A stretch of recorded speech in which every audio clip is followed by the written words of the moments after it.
मेरा मानना यह है कि बीजेपी की सरकार ये पूरी कोशिश करेगी कि वक्फ की प्रॉपर्टीज को बचाया ना जाए। बीजेपी की सरकारें पूरा ये कोशिश करेगी कि जहां पर वक्फ की प्रॉपर्टीज पर एनक्रोचर्स है और उन पर केस नहीं डाला गया, वो लिमिटेशन एक्ट को अप्लाई करके उनको मालिक बना देगी। ऐसा इसलिए सोच रहे हैं क्योंकि कानून बनाया आपने इस तरह से। देखिए, कानून को आपने ऐसा बनाया है कि वक्फ बोर्ड को कमजोर कर दो। ट्रस्ट की प्रॉपर्टी वक्फ नहीं हो सकती। पार्लियामेंट में, लोकसभा में उसी दिन लाया गया। जो ओपनली कह रहे हैं कि ये लोग इन्फिल्ट्रेशन करके आए हैं, कैसे आप उनसे इंसाफ की उम्मीद करेंगे? देश के प्रधानमंत्री ने बोरी मुसलमानों का इस्तेमाल किया। बोरी के दुकान पे दौलतमंद की फातिहा हो चुकी है।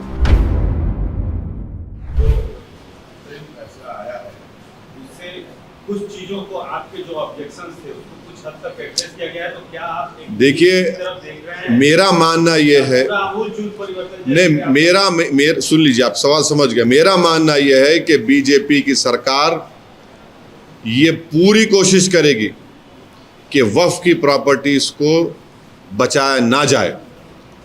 बीजेपी की सरकार ये पूरी कोशिश करेगी कि वक्फ की इनकम में इजाफा ना हो।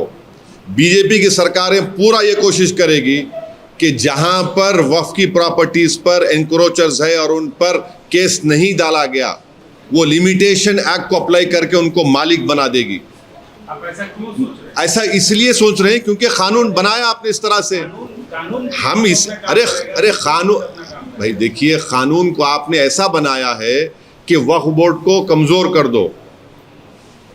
आपने कानून ऐसा बनाया है, मैं आज भी ऑन रिकॉर्ड कह रहा हूं, शेड्यूल्ड ट्राइब्स के में वक्फ की प्रॉपर्टी नहीं हो सकती और ट्रस्ट की प्रॉपर्टी वक्फ नहीं हो सकती। पार्लियामेंट में, लोकसभा में उसी दिन लाया गया।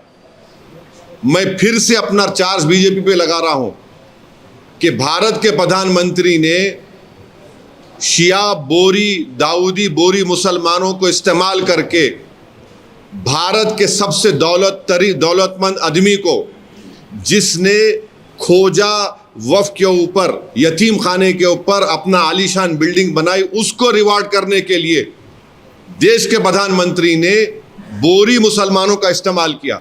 हम हैदराबाद में क्या बोलते हैं उसको, कि मामू की दुकान पे नाना की फातिहा, बोरी के दुकान पे दौलतमंद की फातिहा हो चुकी है। ये हुआ है। इसीलिए मेरे जो एप्रीहेंशंस हैं वो वेल फाउंडेड है। सुप्रीम कोर्ट ने आज जो भी किया वो हम रिस्पेक्ट करते हैं, मगर ये जो होगा ना, इलेक्शन नहीं होगा वक्फ बोर्ड का। पहले इलेक्शन होता था किसका? मुतवल्ली कैटेगरी का, एमएलए कैटेगरी का, एमपी कैटेगरी का, और जो जुडिशियल साइड में जो होते थे। अब इलेक्शन नहीं होगा, नॉमिनेट होगा। नॉमिनेट किसको करेंगे?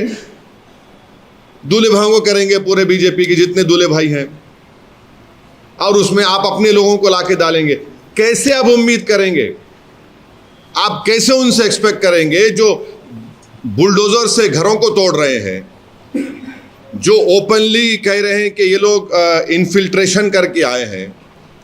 कैसे आप उनसे इंसाफ की उम्मीद करेंगे? सर, अब कानूनी लड़ाई में आप भी शामिल हैं। मैं पार्टी था उसमें। हाँ, तो अब आगे आप अभी भी पार्टी हूँ। हाँ, आगे आपका क्या है? हम उम्मीद करते हैं कि ऑनरेबल सुप्रीम कोर्ट, ये अब तो इंटरिम ऑर्डर है, हमारा केस है, इस पूरे एक्ट का एक फाइनल डिसीजन लें। इस एक्ट का पूरा फाइनल डिसीजन लीजिए आप।